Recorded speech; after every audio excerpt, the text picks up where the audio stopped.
Hello दोस्तों, study with अनु में मैं अनु आपका स्वागत करती हूं और हमारी मॉडर्न इंडियन हिस्ट्री की क्लास शुरू हो गई है। मॉडर्न इंडियन हिस्ट्री में हमारा पूर्वावलोकन सीरीज चल रही है ये, और पूर्वावलोकन सीरीज में आज है हमारा डे 16 यानी 16वां दिन। और 16वें दिन में आज हम पढ़ेंगे बंगाल विभाजन और स्वदेशी आंदोलन। तो हमारा आज का टॉपिक और टारगेट यही है, तो टारगेट करते चलिए। टारगेट के साथ आपको टॉपिक मिलते हैं और मैं हर टॉपिक के साथ में आपको नोट्स कराती हूँ पूर्वावलोकन के, और उसके साथ पीवाईक्यू कराती हूँ। तो नोट्स हम फास्ट फॉरवर्ड करते हैं जैसा कि मैं अपने हर एक वीडियो में बोलती हूँ, और हम करते भी वैसे ही हैं। और पीवाईक्यू में टाइम लेती हूँ, पीवाईक्यू आराम से करती हूँ। पीवाईक्यू आराम से करने का एक ही रीज़न है कि हम आराम से एक क्वेश्चन में जितने भी हमारे उससे जुड़े हुए पॉइंट्स होते हैं वो सारे हम डिस्कस करते हैं। और अगर वो क्वेश्चन बार बार रिपीट हो रहा होता है, तो जो मेरे पुराने देखने वाले उन्हें सबको पता है कि अगर क्वेश्चन रिपीट होता है तो उस तब भी मैं क्वेश्चन को छोड़ती नहीं हूँ, और उससे में भी जितने पॉइंट्स हमें बार बार लर्न हो सकते हैं हम उसको बार बार डिस्कस करते हुए आगे बढ़ते हैं। तो चलिए अपना टाइम वेस्ट ना करते हुए अपना आज का टारगेट और अपना टॉपिक शुरू करते हैं। एग्जाम पास है, फटाफट कर लेते हैं और उसके बाद दूसरे सब्जेक्ट को स्टार्ट करते हैं। चूंकि मॉडर्न इंडियन हिस्ट्री बहुत इंपॉर्टेंट है, सबसे ज़्यादा क्वेश्चन मॉडर्न इंडियन हिस्ट्री से ही आते हैं, तो इसलिए मैंने पहले मॉडर्न इंडियन हिस्ट्री शुरू करी। तो जल्दी जल्दी फिनिश कर लेते हैं, क्योंकि बीच में मेरी तबियत थोड़ी डाउन रही तो मेरी क्लासेस नहीं हो पाई थी, उसके लिए मैं क्षमा चाहती हूँ आप सबसे, लेकिन अब कंटिन्यू रहेगी। तो चलिए फटाफट कंप्लीट करते हैं। और पॉलिटिकल साइंस का भी सीरीज चल रही है, तो उसको भी आप देख लीजिए, वो भी आपके बेनिफिट का है, आपको हेल्प मिलेगी। कम से कम हमें पूर्वावलोकन तो करना ही चाहिए। अगर हमारे पास बिल्कुल टाइम नहीं है तो आप मेरे वीडियोस को आराम से सुन सकते हैं, देख सकते हैं। आपके पास चाहे जितना भी कम समय हो, आप बस इसको एक दो बार सुन लीजिए, तो आपको पढ़ना भी नहीं पड़ेगा और आपका टॉपिक भी तैयार हो जाएगा। चलिए स्टार्ट करते हैं। बंगाल विभाजन, तो सबको पता है कि बंगाल विभाजन हुआ है 1905 में, तो इसलिए डेट डिमेंशन करी हुई है कि बंगाल विभाजन 1905 और स्वदेशी आंदोलन। तो चलिए स्टार्ट करते हैं। तो आज पेन को थोड़ा चेंज कर लेते हैं, बहुत दिन से हमारा ब्लू पेन चल रहा है, तो आज हम ले लेते हैं ग्रीन। ओके चलिए स्टार्ट। ठीक लग रहा है ना? चलिए शुरू करते हैं।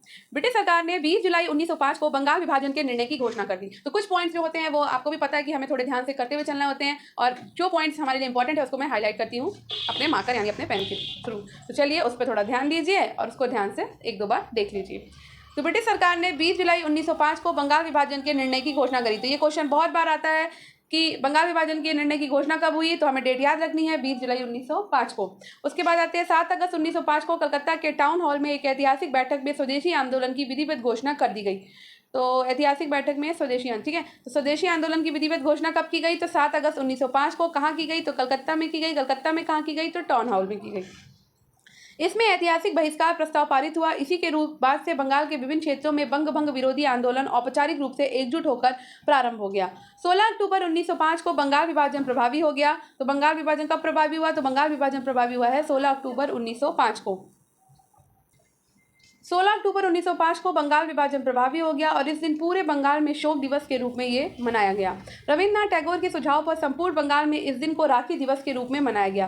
विभाजन के बाद बंगाल पूर्वी और पश्चिमी बंगाल में बढ़ गया, यानी कि दो हिस्से हो गए, एक तो पूर्वी बंगाल हो गया, दूसरा पश्चिमी बंगाल। पूर्वी बंगाल और असम को मिलाकर एक नया प्रांत बनाया गया, जिसमें राजशाही, चटगांव, ढाका आदि सम्मिलित थे। इस प्रांत का मुख्यालय ढाका में था।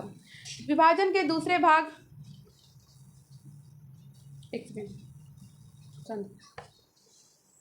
विभाजन के दूसरे भाग में पश्चिमी बंगाल, उड़ीसा और बिहार शामिल थे। बंगाल का विभाजन कर्जन के काल में 1905 में किया गया। तो ये इंपॉर्टेंट है कि बंगाल का विभाजन कब किया गया, तो बंगाल का विभाजन 1905 में किया गया। और किसके काल में किया गया, तो ये 1899 से 1905 में किया गया था, कर्जन के काल में। सर एंड्रयूज हैंडरसन लीथ फ्रेजर भारतीय सिविल सेवा के अधिकारी थे। इन्होंने 1903 से 1908 तक बंगाल के लेफ्टिनेंट गवर्नर के रूप में अपनी सेवाएं दी थी। बंगाल विभाजन 1905 की योजना में इनकी महत्वपूर्ण भूमिका रही थी। रविन्द्रनाथ टैगोर स्वदेशी आंदोलन के आलोचक थे, ये याद रखना है, तथा पूर्व तथा पाश्चात्य यानी कि ईस्ट और वेस्ट सभ्यता के मध्य एक बेहतर समन्वय संबंध के समर्थक थे। उनका मानना था कि पश्चिम ने पूर्व को समझने में गलती करी, और ये दोनों के बीच असमंजस का मूल कारण है, परंतु इसका यह अर्थ नहीं कि पूर्व भी पश्चिम को समझने में गलती करे। बंगाल विभाजन के प्रस्ताव के विरोध में बांग्ला पत्रिका, ठीक है, ये याद रखना है। बंगाल विभाजन के प्रस्ताव के विरोध में बांग्ला पत्रिका संजीवनी के संपादक कृष्ण कुमार मित्र ने अपनी पत्रिका के 13 जुलाई 1905 के अंक में सर्वप्रथम सुझाव दिया था कि लोगों को सारे ब्रिटिश माल का बहिष्कार करना चाहिए, शोक मनाना चाहिए और सरकारी अधिकारियों और सरकारी संस्थाओं से सभी संपर्क तोड़ लेने चाहिए। उनके इस सुझाव का समर्थन बागेरहाट जिला खुलना की 16 जुलाई 1905 की जनसभा के द्वारा किया गया। ऊपरी तौर पर यद्यपि ब्रिटिश सरकार ने बंगाल विभाजन का उद्देश्य प्रशासनिक सुविधा बताया था, परंतु वास्तव में ये मुख्यतः बंगाली राष्ट्रवाद की वृद्धि को दुर्बल करने के लिए किया गया था। तत्कालीन वायसराय कर्जन के अनुसार अंग्रेजी हुकूमत का यह प्रयास कलकत्ता को सिंहासनाच्युत करना तथा बंगाली आबादी का बंटवारा करना था। एक ऐसे केंद्र को समाप्त करना था जहां से बंगाल एवं पूरे देश में कांग्रेस पार्टी का संचालन होता था और साजिशें रची जाती थी।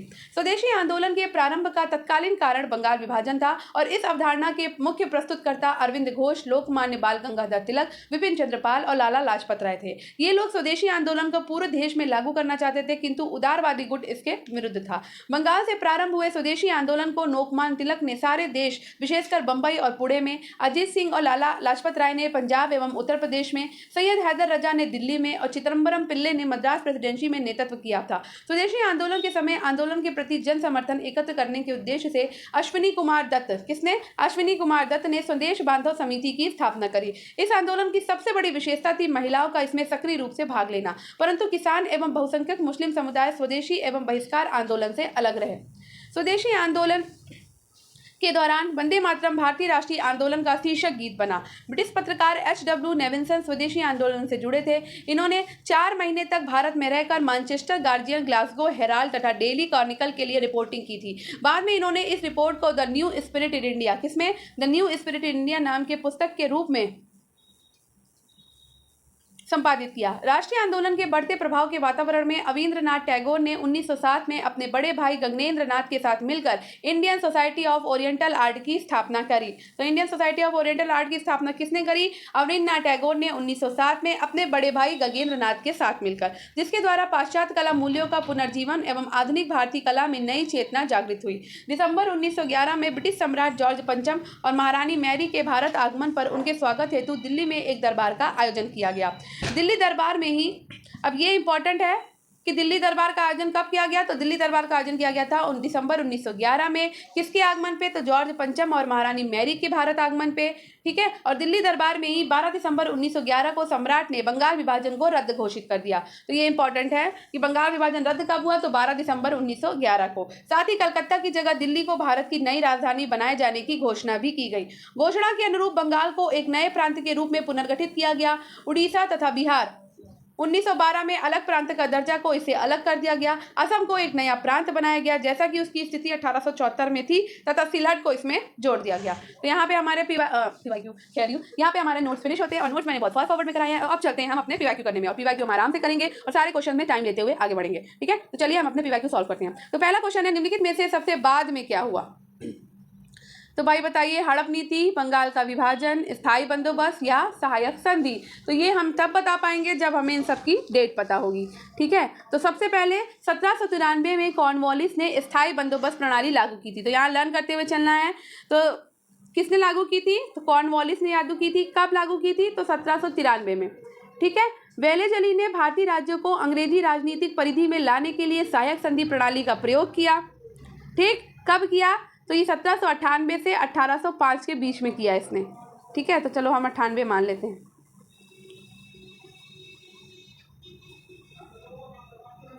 एक सेकेंड, तो हमने अभी यहाँ पे पहले लिखा स्थायी बंदोबस्त 1793 किसके द्वारा किया गया? तो कॉर्नवालिस के द्वारा किया गया। वेलेजली की द्वारा सहायक संधि लाई गई थी, तो हम इसका डेट 1798 मान लेते हैं। वैसे 1798 से 1805 के बीच में हुई थी। अब चलते हैं आगे। तो डलहौजी ने अंग्रेजी साम्राज्य का विस्तार करने हेतु हड़प नीति का प्रयोग किया था, और डलहौजी कब रहा है? 1848 से 56 के बीच में। तो चलो हम 1848 मान लेते हैं, ठीक है। और उसके बाद अब दिया हुआ है कि कर्जन ने क्या किया? तो कर्जन ने 1905 में बंगाल का विभाजन किया। तो सबसे लास्ट में कौन सी घटना हो रही है? तो बंगाल का विभाजन हो रहा है 1905 में। तो यही आपका आंसर होगा, बंगाल का विभाजन। नेक्स्ट, बंग भंग विरोधी आंदोलन का प्रारंभ किस तिथि में हुआ? तो बंग भंग विरोधी आंदोलन का प्रारंभ हुआ था 7 अगस्त 1905 को। ब्रिटिश सरकार ने 20 जुलाई 1905, कब? 20 जुलाई 1905 को बंगाल विभाजन के निर्णय की घोषणा करी थी, ठीक है। फिर 7 अगस्त 1905 को कलकत्ता के टाउन हॉल में, कहाँ पे? कलकत्ता के टाउन हॉल में एक ऐतिहासिक बैठक में स्वदेशी आंदोलन की विधिवत घोषणा कर दी गई।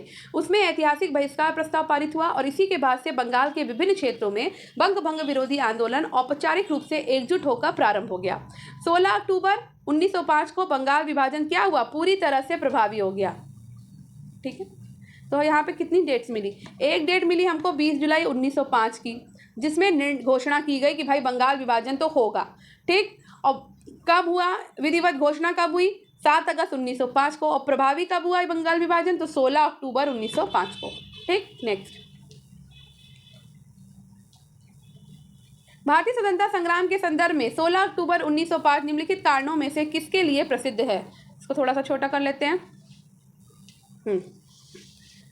तो भाई बंगाल विभाजन 16 अक्टूबर 1905 निम्नलिखित कारणों में से किसके लिए प्रसिद्ध है बंगाल विभाजन? तो जाहिर सी बात है, बंगाल का विभाजन हुआ, तो इसलिए जो है ये 16 अक्टूबर 1905 प्रसिद्ध है, क्योंकि इसी दिन ये पूरी तरह से प्रभावी हो गया था, ठीक है। नेक्स्ट, बंग भंग के बाद कौन सा आंदोलन शुरू हुआ? तो हमने पढ़ रखा है कि बंग भंग के बाद शुरू हुआ था स्वदेशी आंदोलन। कौन सा आंदोलन? स्वदेशी आंदोलन। नेक्स्ट, बंगाल विभाजन की घोषणा कब की गई थी?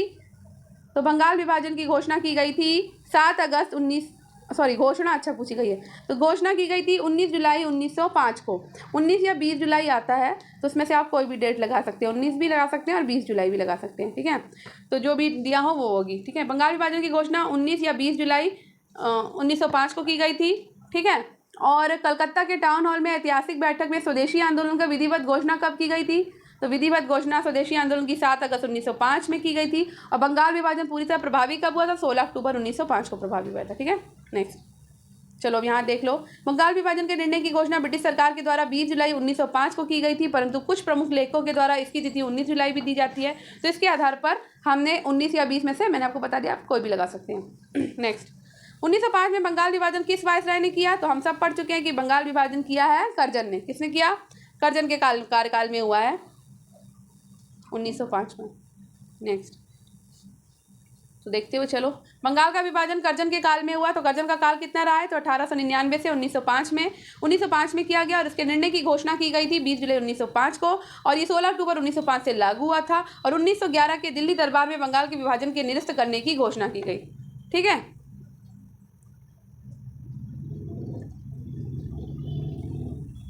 कितनी डेटें मिल गई देखो इसमें हमें?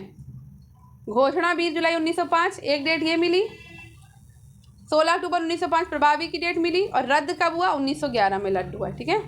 ये भी डेट मिली हमें। नेक्स्ट, बंगाल का विभाजन करने वाला गवर्नर जनरल कौन था? तो वो था करजन, जिसने 1905 में बंगाल का विभाजन किया। बंगाल के विभाजन के समय बंगाल का लेफ्टिनेंट गवर्नर कौन था? तो था सर एंड्रयूज फेदर था, ठीक है। एंड्रयूज फेदर, लीज फेदर भारतीय सिविल सेवा के अधिकारी थे। इन्होंने 1903 से 1908 तक बंगाल के लेफ्टिनेंट गवर्नर के रूप में अपनी सेवाएं दी। बंगाल विभाजन 1905 की योजना में इनकी महत्वपूर्ण भूमिका रही थी। किसने बंगाल के विभाजन 1905 के विरोध में हुए आंदोलन का नेतृत्व किया था? तो विरोध में नेतृत्व किया था सुरेंद्र नाथ बैनर्जी ने, ठीक है। बंगाल का विभाजन 1905 के विरोध में हुए प्रारंभिक आंदोलन का नेतृत्व सुरेंद्र नाथ बैनर्जी ने किया। निम्नलिखित में से कौन स्वदेशी आंदोलन का आलोचक था एवं पूर्व तथा पाश्चात्य के मध्य एक बेहतर संबंध का समर्थक? तो वो थे रविंद्रनाथ टैगोर, ठीक है, RN टैगोर।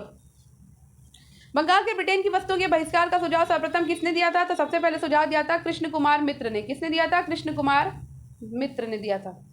नेक्स्ट, बंगाल में ब्रिटेन की वस्तुओं के बहिष्कार का सुझाव सर्वप्रथम बांग्ला पत्रिका संजीवनी के संपादक कृष्ण कुमार मित्र ने अपनी पत्रिका के 13 जुलाई 1905 के अंक में दिया था। ब्रिटिश वस्तुओं के बहिष्कार को राष्ट्रीय नीति के रूप में अपनाया गया था कब? 1905 में, ठीक है, यानी कि बंगाल विभाजन के समय। करजन ने 20 जुलाई 1905 को बंगाल विभाजन की घोषणा करी, जिसके परिणाम स्वरूप 7 अगस्त 1905 को कलकत्ता के टाउन हॉल में स्वदेशी आंदोलन की घोषणा की गई, और इसी बैठक में ऐतिहासिक बहिष्कार प्रस्ताव पारित हुआ, जिसमें ब्रिटिश वस्तुओं के बहिष्कार की राष्ट्रीय नीति के रूप में अपनाया गया। नेक्स्ट, बंगाल का विभाजन मुख्यतः किया गया था किसके लिए? तो बंगाली राष्ट्रवाद की वृद्धि को दुर्बल करने के लिए ये काम किया गया था, ठीक है। ये ऑप्शन आपका सही होगा। नेक्स्ट, ऊपरी तौर पर यद्यपि ब्रिटिश सरकार ने इसका उद्देश्य प्रशासनिक सुविधा बताया था, परंतु वास्तव में बंगाल विभाजन मुख्यतः बंगाली राष्ट्रवाद की वृद्धि को दुर्बल करने के लिए किया गया था। तत्कालीन वायसराय करजन के अनुसार अंग्रेजी हुकूमत का यह प्रयास कलकत्ता को सिंहासनाच्युत करना तथा बंगाली आबादी का बंटवारा करना था, एक ऐसे केंद्र को समाप्त करना था जहाँ से बंगाल एवं पूरे देश में कांग्रेस पार्टी का संचालन होता था और साजिशें रची जाती थी। बंगाल विभाजन के विरुद्ध राष्ट्रवादियों ने निम्नलिखित कार्यक्रम प्रारंभ किए।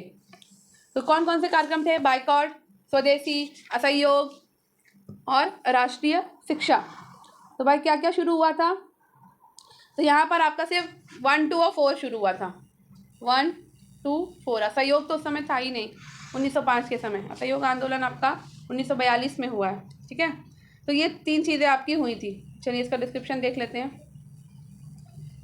तो करजन ने 20 जुलाई 1905 को बंगाल विभाजन का निर्णय लिया। इसके विरोध में राष्ट्रवादियों के द्वारा आंदोलन की शुरुआत, कौन से आंदोलन की? तो स्वदेशी आंदोलन की शुरुआत 7 अगस्त 1905 को हुई। कलकत्ता के टाउन हॉल में कृष्ण कुमार मित्र, सुरेंद्र नाथ बनर्जी की अध्यक्षता में एक बैठक हुई, जहां स्वदेशी आंदोलन प्रारंभ करने और विदेशी वस्तुओं के बहिष्कार का निर्णय लिया गया। 16 अक्टूबर 1905 को जब बंगाल विभाजन लागू हो गया तो उस दिन को शोक दिवस के रूप में मनाने की घोषणा की गई। रविन्द्रनाथ टैगोर के सुझाव पर इसे राखी दिवस के रूप में भी मनाया गया। ये दिवस राष्ट्रवादियों के द्वारा बंगाल की अटूट एकता को प्रदर्शित करने के लिए बनाया गया। टैगोर के शांति निकेतन के तर्ज पर बंगाल नेशनल कॉलेज की स्थापना की गई। बहुत कम समय में पूरे देश में अनेक राष्ट्रीय विद्यालयों की स्थापना हो गई। अगस्त 1906 में राष्ट्रीय शिक्षा परिषद का गठन हुआ। तो ये याद रखना है कि राष्ट्रीय शिक्षा परिषद का गठन कब हुआ है? तो राष्ट्रीय शिक्षा परिषद का गठन हुआ है अगस्त 1906 में। स्वदेशी आंदोलन में आत्मनिर्भरता, आत्मशक्ति का नारा दिया गया। स्वावलंबन और आत्मनिर्भरता का प्रश्न राष्ट्रीय स्वाभिमान, आदर और आत्मविश्वास के साथ जुड़ा था। कांग्रेस ने भी अपने कलकत्ता अधिवेशन 1906 में स्वदेशी आंदोलन, बहिष्कार आंदोलन, राष्ट्रीय शिक्षा और सुशासन से संबद्ध 4 प्रस्ताव पारित किए। अतः स्पष्ट है कि बंगाल विभाजन के विरोध में राष्ट्रवादियों ने स्वदेशी बहिष्कार, राष्ट्रीय शिक्षा और सुशासन जैसे आंदोलन चलाए। वर्ष 1920 के नागपुर अधिवेशन में CR दास ने गांधी के असहयोग प्रस्ताव को पेश किया। नेक्स्ट, स्वदेशी और बहिष्कार पहली बार किस घटना के दौरान संघर्ष की विधि के रूप में अपनाए गए थे? तो ये बंगाल विभाजन के विरुद्ध आंदोलन में ये अपनाए गए थे। नेक्स्ट, बंगाल विभाजन के प्रत्याघात के रूप में कौन सा आंदोलन शुरू हुआ? तो बंगाल विभाजन के प्रत्याघात के रूप में शुरू हुआ था स्वदेशी आंदोलन, ठीक है। नेक्स्ट, स्वदेशी आंदोलन के प्रारंभ का तत्कालीन कारण क्या था? तो स्वदेशी आंदोलन के प्रारंभ का तत्कालीन कारण था करजन के द्वारा किया गया बंगाल विभाजन। इस अवधारणा के मुख्य प्रस्तुतकर्ता अरविंद घोष, लोकमान्य बाल गंगाधर तिलक, विपिन चंद्र पाल तथा लाला लाजपत राय थे और ये लोग स्वदेशी आंदोलन को पूरे देश में लागू करना चाहते थे, किंतु उदारवादी गुट इसके विरुद्ध था। बंगाल 1905 में विभाजित हुआ, जिसके विरोध के फलस्वरूप ये दोबारा विभाजित हुआ है। कब? 1911 में, ठीक है। तो दिसंबर 1911 में ब्रिटिश सम्राट जॉर्ज पंचम और महारानी मैरी के भारत आगमन पर उनके स्वागत हेतु दिल्ली में एक दरबार का आयोजन किया गया। दिल्ली दरबार में ही 12 दिसंबर 1911 को सम्राट ने बंगाल विभाजन को रद्द घोषित किया। साथ ही कलकत्ता की जगह दिल्ली को भारत की नई राजधानी बनाए जाने की घोषणा की गई। घोषणा के अनुरूप बंगाल को एक नए प्रांत के रूप में पुनर्गठित किया गया। उड़ीसा तथा बिहार को इससे अलग कर दिया गया। नेक्स्ट क्वेश्चन है, 1905 में करजन के द्वारा किया गया बंगाल का विभाजन कब तक बना रहा? तो 1905 में करजन के द्वारा किया गया बंगाल का विभाजन, अभी हमने देखा कि जब जॉर्ज पंचम और आए थे तो दिल्ली में 1911 में शाही दरबार के करजन के अधिनियम को निराकृत किए जाने तक ये बना रहा था। नेक्स्ट, 1905 में किया गया बंगाल विभाजन कब रद्द किया गया? तो ये रद्द किया गया है 1911 में। नेक्स्ट, भारतीयों के विरोध के कारण बंगाल को फिर से कब एकीकृत किया गया? तो भारतीयों के विरोध के कारण बंगाल को एकीकृत किया गया था 1911 में, ठीक है। नेक्स्ट, मद्रास में स्वदेशी आंदोलन का नेतृत्व किसने किया? तो मद्रास में स्वदेशी आंदोलन का नेतृत्व किया था चिदम्बरम पिल्ले ने। डिस्क्रिप्शन देख लेते हैं। बंगाल से प्रारंभ हुए स्वदेशी आंदोलन का लोकमान्य तिलक ने सारे देश, विशेषकर बंबई और पुणे में, अजीत सिंह और लाला लाजपत राय ने पंजाब एवं उत्तर प्रदेश में, सैयद हैदर रजा ने दिल्ली में तथा चिदम्बरम पिल्ले ने मद्रास प्रेसिडेंसी में नेतृत्व किया था। निम्नलिखित में किसने स्वदेशी आंदोलन का नेतृत्व दिल्ली में किया? तो स्वदेशी आंदोलन का नेतृत्व किया था दिल्ली में सैयद हैदर रजा ने, ठीक। नेक्स्ट, निम्नलिखित वर्गों में कौन 1905 के स्वदेशी आंदोलन में मुख्यतः अप्रभावित रहा? तो यहाँ अप्रभावित होने की बात की जा रही है कि कौन अप्रभावित रहा। तो यहाँ पे अप्रभावित रहे हैं आपके कृषक और मुसलमान, ठीक है। महिलाओं ने तो बहुत अच्छे से इसमें रोल प्ले किया है और बुद्धिजीवी वर्ग ने भी रोल प्ले किया था, लेकिन मुसलमान और कृषक जो हैं वो पूरी तरह से इससे स्वदेशी आंदोलन से दूर रहे, ठीक है। इसका डिस्क्रिप्शन देख लीजिए। करजन ने 20 जुलाई 1905 को बंगाल विभाजन की घोषणा करी, जिसके परिणाम स्वरूप 7 अगस्त 1905 को कलकत्ता के टाउन हॉल में स्वदेशी आंदोलन की घोषणा की गई। इसी बैठक में ऐतिहासिक बहिष्कार प्रस्ताव पारित हुआ। स्वदेशी आंदोलन के समय आंदोलन के प्रति जन समर्थन एकत्र करने के उद्देश्य से अश्विनी कुमार दत्त ने स्वदेश बांधव समिति की स्थापना करी। तिलक, लाला लाजपत राय तथा अरविंद घोष ने पूरे देश में स्वदेशी एवं बहिष्कार का प्रचार किया। इस आंदोलन की सबसे बड़ी विशेषता थी महिलाओं का इसमें सक्रिय रूप से भाग लेना, किंतु किसान एवं बहुसंख्यक मुस्लिम समुदाय स्वदेशी एवं बहिष्कार आंदोलन से अलग रहे। इस प्रकार विकल्प हमारा कौन सा था? सी था, ठीक है। नेक्स्ट, निम्नलिखित में से किस आंदोलन के दौरान वंदे मातरम भारतीय राष्ट्रीय आंदोलन का शीर्षक गीत बना? तो वो था आपका स्वदेशी आंदोलन, ठीक है।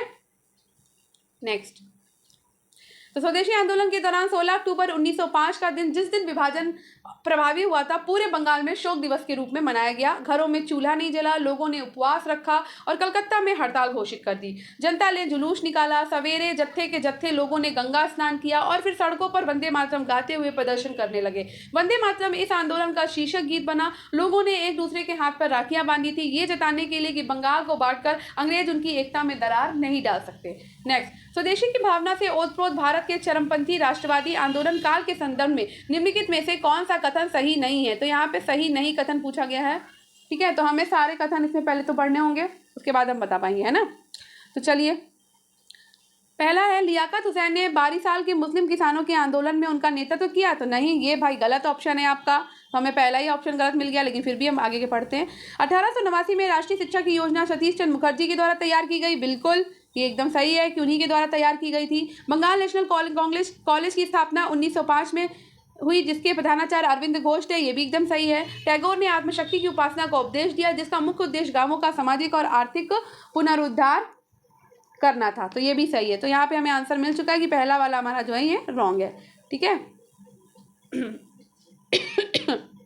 नेक्स्ट, तो देखें यहाँ दिया हुआ है कि 12 साल के मुस्लिम किसानों के आंदोलन में उनका नेतृत्व अश्विनी कुमार दत्त ने किया था, ना कि लियाकत हुसैन ने। ठीक है, नेक्स्ट, स्वदेशी आंदोलन के संबंध में निम्न में से कौन सा कथन सही नहीं है? तो यहाँ पे भी हम सारे कथन पढ़ेंगे। तो कुछ विशेष मुसलमान आंदोलन में शामिल हुए थे। तो हाँ, ये बात सही है कि कुछ विशेष मुसलमान आंदोलन में शामिल हुए थे। स्त्रियों ने आंदोलन में सक्रिय भागीदारी की थी। तो ये भी सही है, स्त्रियों ने आंदोलन में सक्रिय भागीदारी की थी। आंदोलन ने बंगाल के किसानों को ना तो अधिक प्रभावित किया और ना ही वे उसमें शामिल हुए। तो ये भी बात एकदम सही है कि उसमें जो है ना, आपके किसान जो है वो उसमें शामिल नहीं हुए थे। नेक्स्ट है कि ये बंगाल तक ही सीमित रहा। तो ये बंगाल तक सीमित नहीं रहा था, ये बंगाल से बाहर भी गया है ये आंदोलन, क्योंकि ये स्वदेशी आंदोलन में परिवर्तित हो गया था। ठीक है, नेक्स्ट क्वेश्चन पे चलते हैं। तो यहाँ पे थोड़ा डिस्क्रिप्शन पढ़ लेते हैं। स्वदेशी आंदोलन समाज के विभिन्न तबकों के कुछ विशिष्ट मुसलमानों को ही अपने साथ ले सका।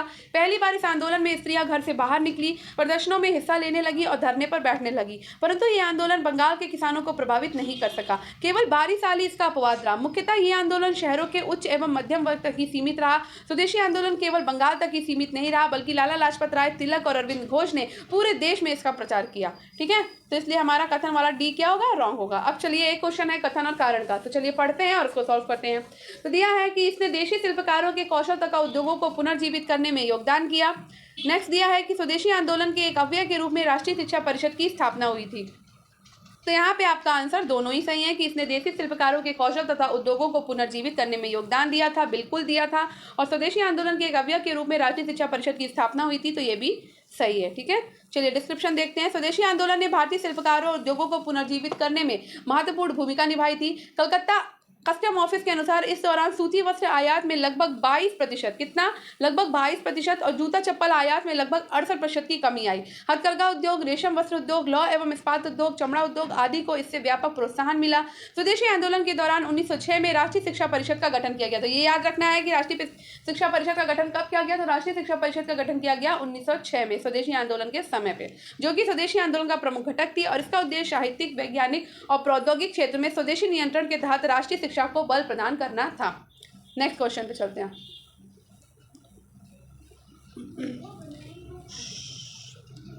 ब्रिटिश पत्रकार एच.डब्ल्यू. नेविल्सन जुड़े थे। तो ब्रिटिश पत्रकार एच.डब्ल्यू. नेविल्सन जुड़े थे किससे? स्वदेशी आंदोलन से।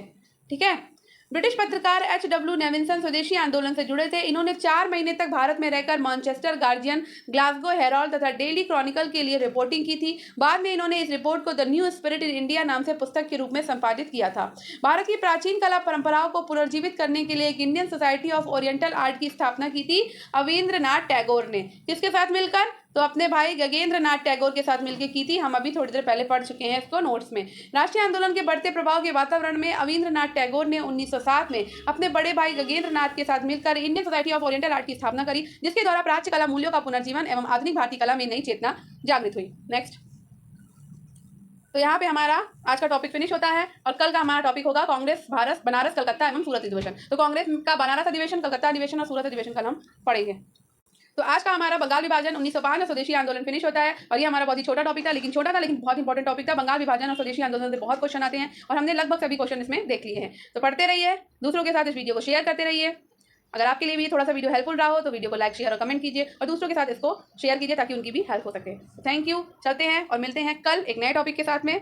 और ये जल्दी वीडियो इसके साथ साथ पॉलिटिकल साइंस का भी हो जाएगा। आज थोड़ा सा लेट हो गया इसे अपलोड करने में, लेकिन अभी जल्दी मैं आपके साथ इसको साझा कर दूंगी और 5 बजे फिर पॉलिटिकल साइंस का भी वीडियो आ जाएगा। कोशिश कर रही हूँ कि करंट का एक क्रॉनिकल सीरीज शुरू कर दूँ, तो मैं सोच रही हूँ क्रॉनिकल की मई का जो हमारा करंट है वो मैं स्टार्ट कर दूँ बीच में, तो अब मैं डेली के डेली आपके 3 वीडियोस आने लग जाएंगे। तो कोशिश कर रही हूँ कल से या फिर आज से उसे स्टार्ट करूँ। बस आपके लिए थोड़ा बर्डन हो जाएगा कि आपको 3 वीडियो देखने पड़ेंगे, लेकिन पढ़ते रहिए, समय बहुत कम है। तो मिलते हैं कल अब एक नए टॉपिक के साथ में। तो धन्यवाद, आपका दिन शुभ हो।